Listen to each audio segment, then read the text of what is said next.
লোহিত সাগরে যুক্তরাষ্ট্রের রক্তচক্ষু উপেক্ষা করে ইরান সমর্থিত ইয়েমেনি হুথি যোদ্ধারা পাল্টা সামরিক অভিযান অব্যাহত রাখায় বিপদে পড়েছে মার্কিন বাহিনী। মার্কিন সংবাদ মাধ্যম ন্যাশনাল ইন্টারেস্ট হুথিরা কিভাবে ওয়াশিংটনকে ছাড়িয়ে গেল এই শিরোনামে একটি প্রতিবেদন প্রকাশ করেছে।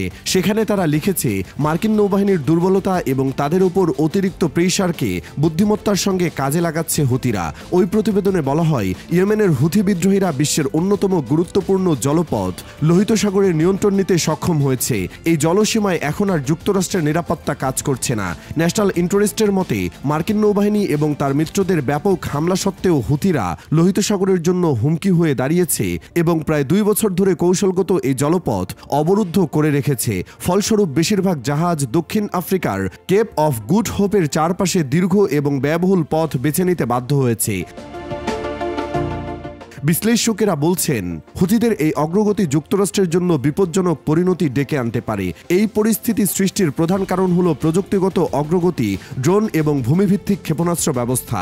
ন্যাশনাল ইন্টারেস্ট আরও জানিয়েছে, মার্কিন নৌবাহিনীর উন্নত ও ব্যয়বহুল বিমানবাহী রণতরী এবং জাহাজগুলো এই ধরনের যুদ্ধের জন্য উপযুক্ত নয় এবং নতুন অবস্থার সাথে খাপ খাইয়ে নিতে তাদের বছরের পর বছর সময় লাগতে পারে।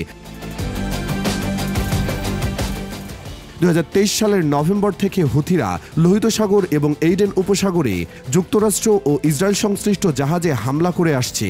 ফিলিস্তিনের মজলুম জনতার সমর্থনে লক্ষ্য অর্জন না করা পর্যন্ত অপ্রতিরোধ্য প্রাণঘাতী শক্তি ব্যবহার করে হুথিরা হামলা চালিয়ে যাবে বলে জানায়। জ্যেষ্ঠ হুথি নেতা মোহাম্মদ আলী আল হুথি দাবি করেছেন, যুক্তরাষ্ট্রের বোমা হামলায় তাদের কিছুই হয়নি এবং তাদের বিরুদ্ধে স্থল হামলা চালালেও তা ব্যর্থ হবে। শোনা যাচ্ছে, ইয়েমেনে নিজেদের বোমা হামলা কমিয়ে আনবে যুক্তরাষ্ট্র।